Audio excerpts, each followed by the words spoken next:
Hello class, today we're going to be learning lesson 8-4 in your algebra books. This is about learning how to solve polynomial equations in factored form. And what I want to remind you of in the beginning is the zero product property. And what this is telling us was that if you have two numbers, any two numbers that are being multiplied, and if when they're multiplied you get the number 0 as their product, then that just means that either A has to equal 0 or B has to equal 0. All right, that's just plain common sense. If I'm going to multiply two numbers and get 0, one of them has to be 0. And we're going to be able to use this property when we're going to be solving some polynomial equations. So let me give you an example. If I have the equation in parentheses x minus 6 and multiply that in parentheses x plus 3 and set that equal to 0, I can use this property to find out what the solutions of this equation would be. We also call it the roots. And we can do this by saying that x minus 6 is really going to give me just one number, and x plus 3 is another number. So either the x minus 6 has to equal 0, or x plus 3 has to equal 0.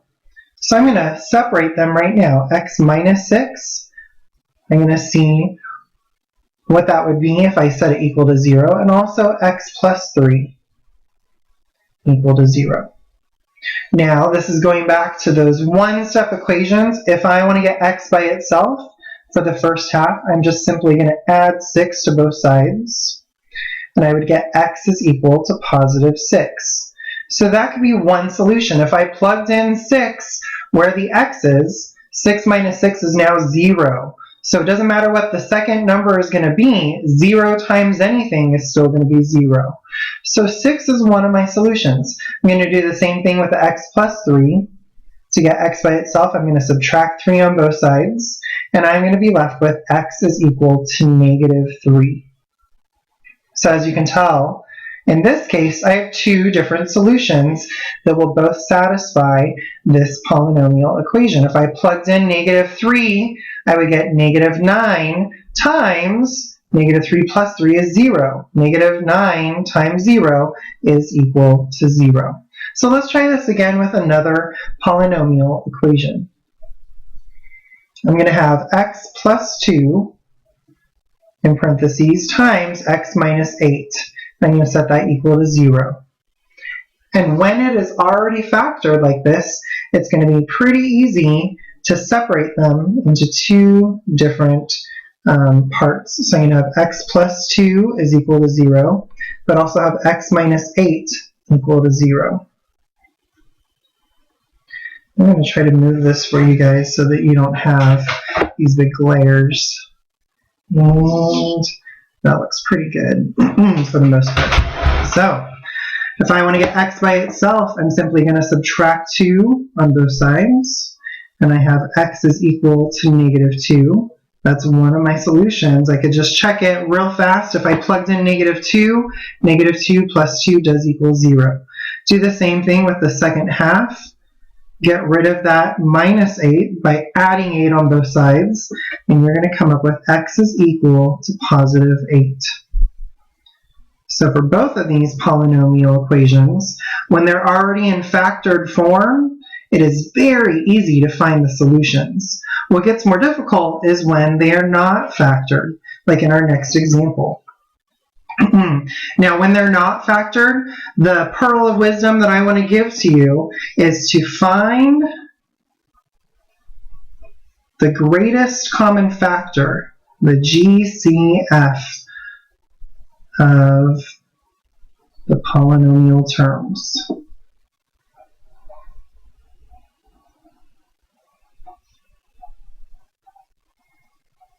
All right? If you can do that, it's going to be so much easier to find a solution. So we're just going to practice first just finding the greatest common factor. We're not going to solve anything. So let's look. In the beginning, I have 12x plus 42y. So what I would say first is look at your first two numbers. So in this case, I'm going to look for the greatest common factor of 12 and 42. And I can see that that's going to be the number 6. Okay? I'm also going to look for the greatest common factor then of the variables. In this case, I have x and I have y. And I'm looking, and you know what? There is nothing similar between x and y. So I'm not going to find anything at all for greatest common factor of the variables. So you're going to take the 6, and this is what you're going to factor out. So I'm going to rewrite. I have my 12x plus 42y. If I divided 6 and took that out of each of them, I would have 6. And 6 times 2x is going to give me 12x. And then I'm going to add 6 times 7y would give me 42y.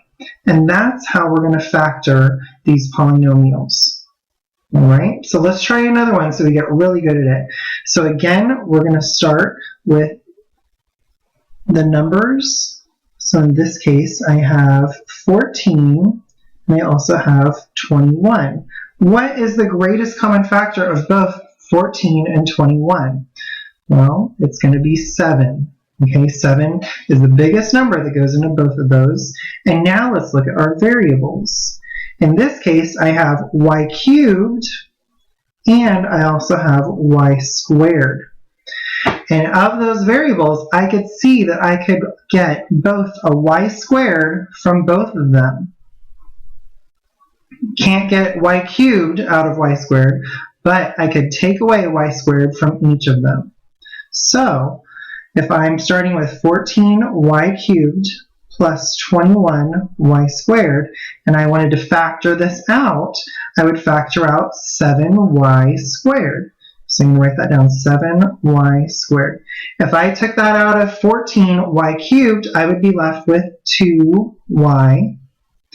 And if I took 7y squared out of 21y squared, I would be left with 3. All right? So this is just how we factor. So why don't we do some examples now where we're going to need to factor in order to solve the equation. So here we go. In this case, I have 2x squared plus 8x is equal to 0. It's not in factored form like the first example, so I need to do the factoring myself. So I'm going to look for the greatest common factor of 2 and 8, and that is simply 2.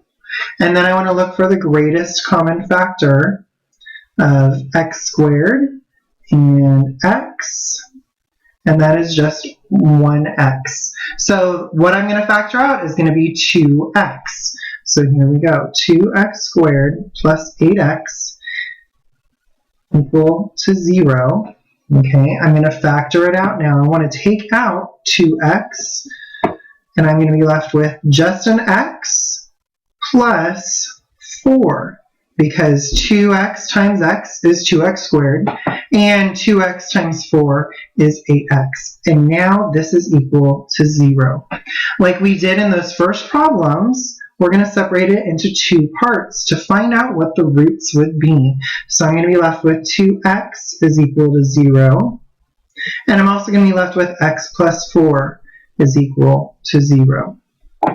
So I have it separated, and now it's just a couple steps, and you're going to have your solution. So starting with the first one, 2x equal to 0, we simply divide by 2 to get x by itself. And if you have 0 divided by any number, it is still 0. So one of my solutions is x equal to 0. Does that make sense? If I plug it into the top, 2 times 0 plus 8 times 0, that is still going to be 0. So yes, 0 is one of the solutions. The other one, I'm going to subtract 4 on both sides and be left with x is equal to negative 4. So again, if I plug in negative 4 times negative 4 is 16. 16 times 2 is 32. 8 times negative 4 is negative 32. And positive 32 plus negative 32 does equal 0. So I have found both of my solutions. Let's do this one more time. I'm looking at this next equation. 3x squared plus 18x is equal to 0. I cannot factor it, I can factor it. I cannot solve it without factoring it. So let's look for the greatest common factor of 8 and 18. I'm sorry, of 3 and 18, which is simply 3. Then if I look for the greatest common factor of x squared and x, it is just a plain x. So starting with my beginning equation, 3x squared plus 18x equal to 0, I'm looking and I'm going to take out 3x. I'm going to factor that out. So 3x goes on the outside. 3x times x would give me 3x squared.